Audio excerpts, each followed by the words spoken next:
I am Karlien Kriegler, co-founder of Hello Aura, and with me is... David Wright, the other co-founder of Hello Aura. And today we want to talk to you about experiments we are doing with key logging. So today we're talking about what lies beneath the keystrokes. We are going to show you some learnings from studying how people respond to open questions in terms of how they type. So, conversational AI is a growing area in the market research industry, especially in the last 2 years, brought on by generative AI's availability to help us probe and also analyze open data at scale. So, this also means that even in conventional surveys, I think there are more focus on open questions as well. So Hello Aura is a conversational AI agency, amongst other things, and we really use it because you get detail and depth at scale.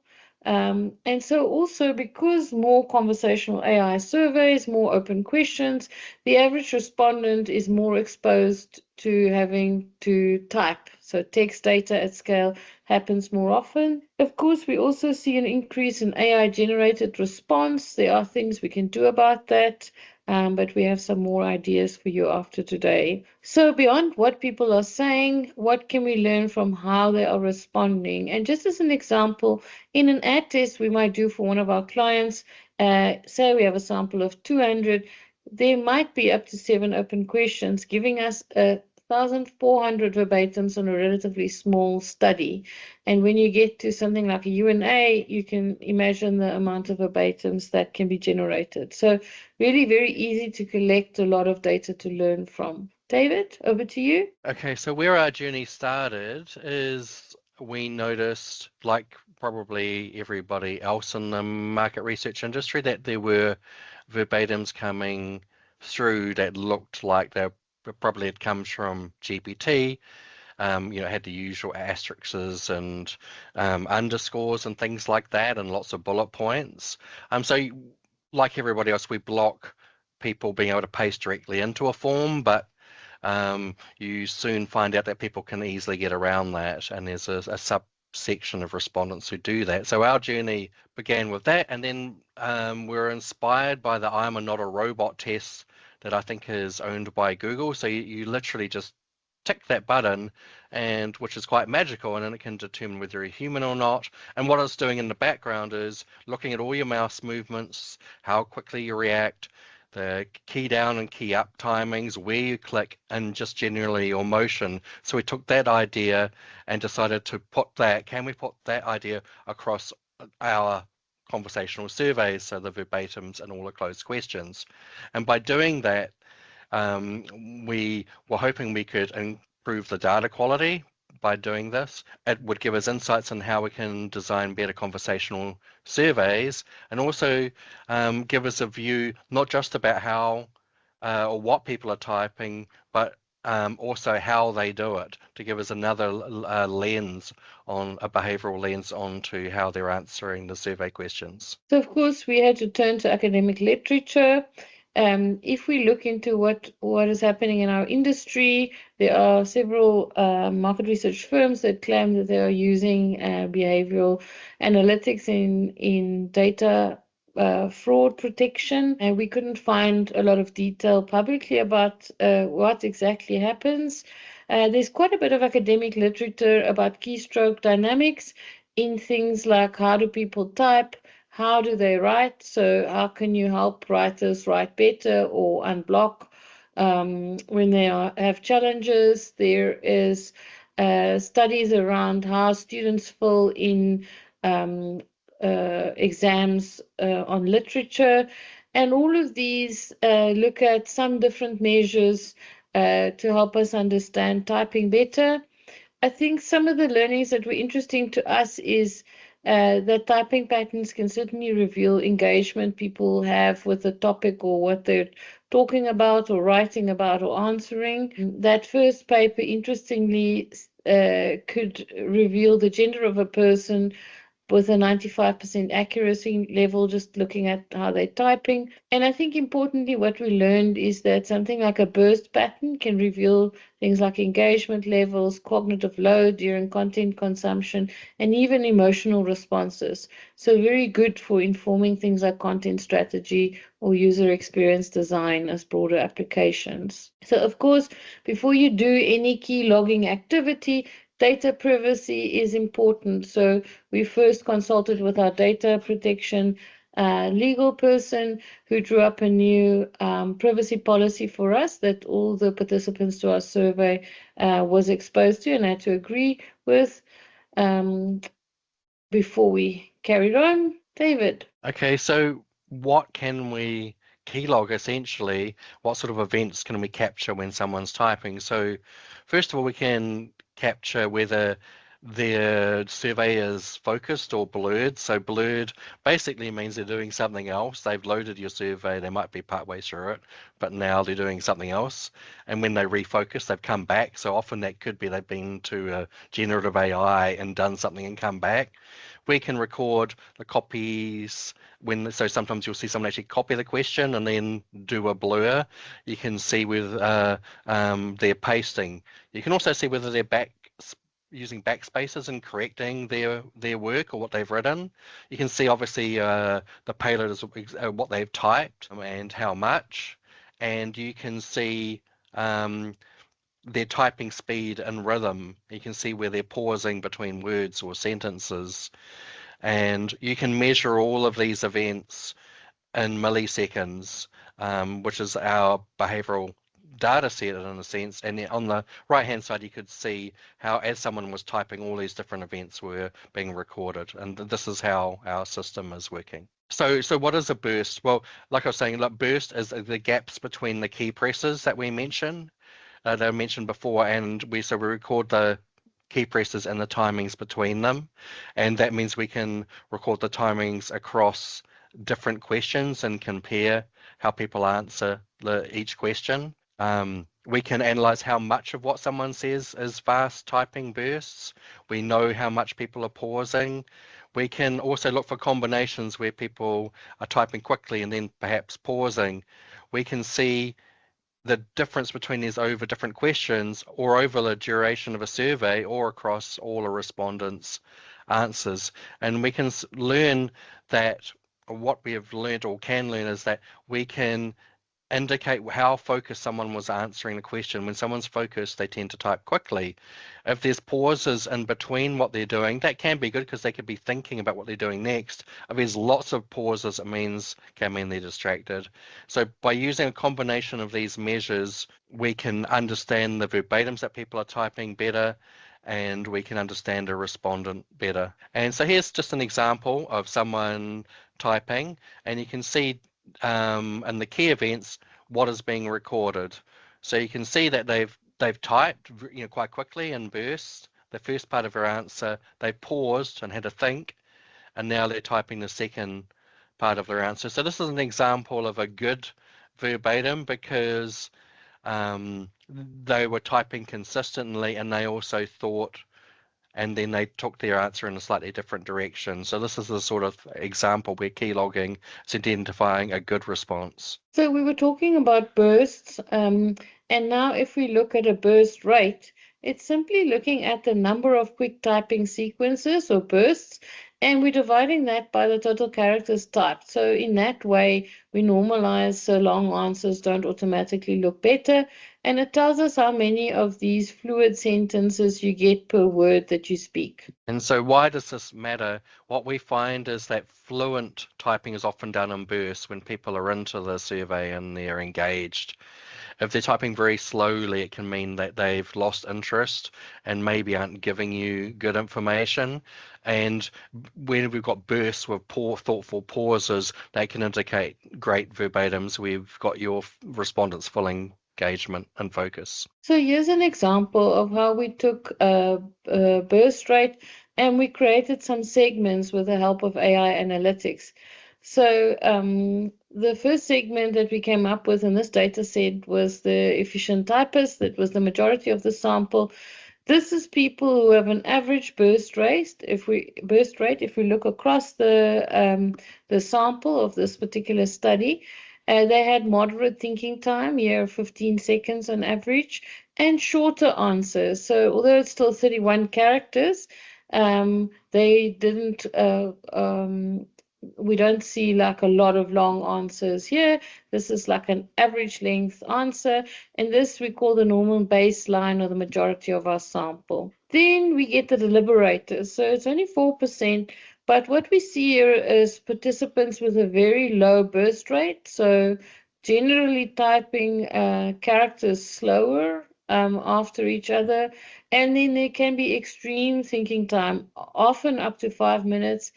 And that doesn't mean that they're not saying much. They're in combination with like a low burst rate and extreme thinking time, they're often still verbose. So what we then say, what could be happening?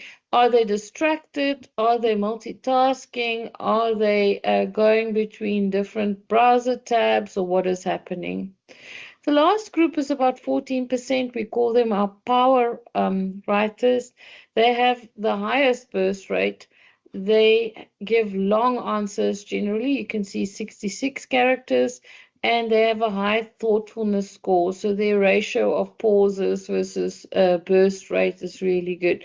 So we tend to see that these kinds of individuals, when you look at the verbatim, they also give us some of the best and most detailed responses. So doing a segment analysis like this can help us quickly identify whether participants are working hard on those open questions, really giving it their all with thoughtful responses. We can identify which are the questions that drag people down. Maybe they have to think a lot with low bursts. Maybe it's really too difficult for them. Where do we find the richest quotes fast? It would come from the power writers. And also maybe we want to say these power writers, maybe we want to ask follow-up questions. This is just another example. Here on the left is clearly a power writer who gave us very detailed responses across answers. From the pattern analysis, we saw high burst rates, thoughtful pauses, lots of characters used. And when we read the verbatims, we can really see that as well, how they're giving us detail and contextual information, not just generic information. Here on the right is an example of a deliberator, and although this person had an okay burst ratio, there was a lot of pauses, especially in this first verbatim, and you can see they didn't really use capitalization. They had extremely long pauses, and they even stopped, they pressed enter before they finished their verbatim. So was this person distracted, or what was happening? So the other thing we can do is look across the different questions. We asked to identify different question types, which works better or worse if we look at the burst pattern. So by now we know a high burst pattern is a good one.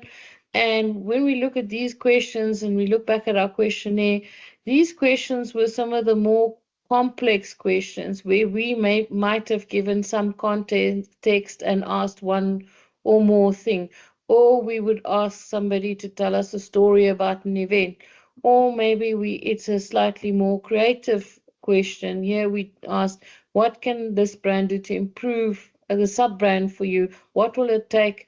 What will take it to the next level? So you can see this question really made people think and write in bursts. Whereas these questions in red were the more general, broad opinion questions, they created the lowest burst. And they were also the ones where we were most likely to see people shift tabs. So that could be either because they're bored or they are looking for information on what to write there. And this question was simply, what do you think of this brand? So I think immediately already learnings there in terms of how we design surveys. But in addition, we can also identify lazy respondent just at looking at how they type. So here we identified the relationship between the burst ratio and the pause rate to create a laziness score. And there's some detail around that, but you can see when we then looked at the actual verbatims based on the laziness score, they are not very specific. they do look a little bit lazy. I don't know. They have everything I need. More deals, cheaper prices, more options. So we can ask ourselves, was this a second language responder? Were they maybe distracted? Did they purposefully slow down to maximize the survey time, or did something else happen here? And similarly, then, if we look at these measures like pause density or laziness score across the survey, there's more learnings there. So pause density also the highest for the two questions that were the most complex and at the highest burst rate. So people were thinking. Um, and the other interesting thing is when we change the topic from this set of questions to this, you can see suddenly there's an increase in pausing and people had to think a little bit more. So important when we change the topic in a survey to give people a chance to adjust to that change in topic. And then similarly, if we look at the laziness score across the survey, it was interesting to see how it goes down substantially over time. There's some up and down patterns there, but initially you can see at the start of the survey much more laziness detected, and then as people get used to answering these questions, they seem to be more engaged. So lots of learnings about designing better surveys, helping people warm up through a survey if you change topics, asking less general opinion questions and being more specific in your questions, and also learning about the optimal amount of questions or AI probes. David? So just a couple of extra measures that we looked at comparing demographics. So for this survey, interestingly, males were typing a lot faster in bursts than females. So around about, was it 50 odd percent compared to 30%. So that was sort of interesting. It was also interesting that device type, and this makes sense, would have different burst ratios. For instance, when people are on a desktop, they're going to type a lot more. There's not going to be so much autocomplete of any.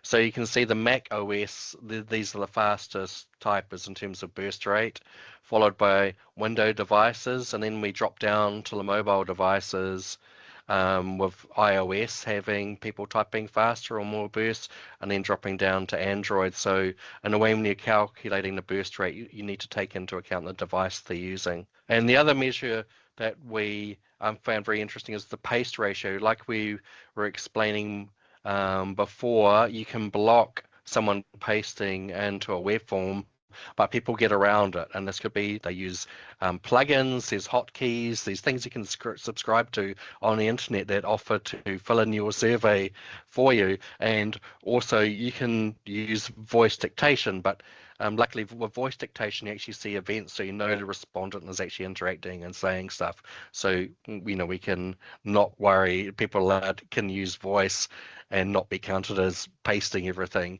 And so for us, the paste ratio is just a number of key presses divided by the total characters type. So it just means if you've got 2 key presses and you've written 5 paragraphs, obviously something's been pasted. So it's a great way of checking. And you can see in this last survey, it's still a small percentage of people who have the majority of what they've typed pasted, but it's still good to be able to detect this easily. And so what keylogging enables us to do, and in combination of AI, is twofold. One, we get cleaner data because we can eliminate certain fraudulent people.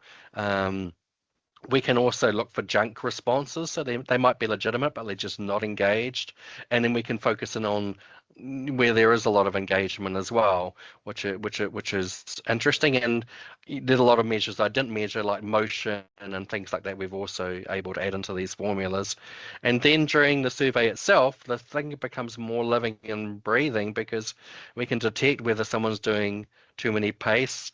We can detect weird stuff like this phone is just not moving, there's no motion, or they're just tapping in the same spot over and over again. But we can also detect when someone's bursts or engagement seems to be dropping and maybe nudge them to do more. So we can sort of build a living, breathing system of better data and a better experience for respondents. But to summarize, I think keylogging analytics has tremendous value in providing help to us to design better open questions and better surveys and get better quality responses, and also some interesting application from a fraud prevention perspective. Thanks for joining and listening today, and feel free to reach out to us to collaborate or contribute on this topic.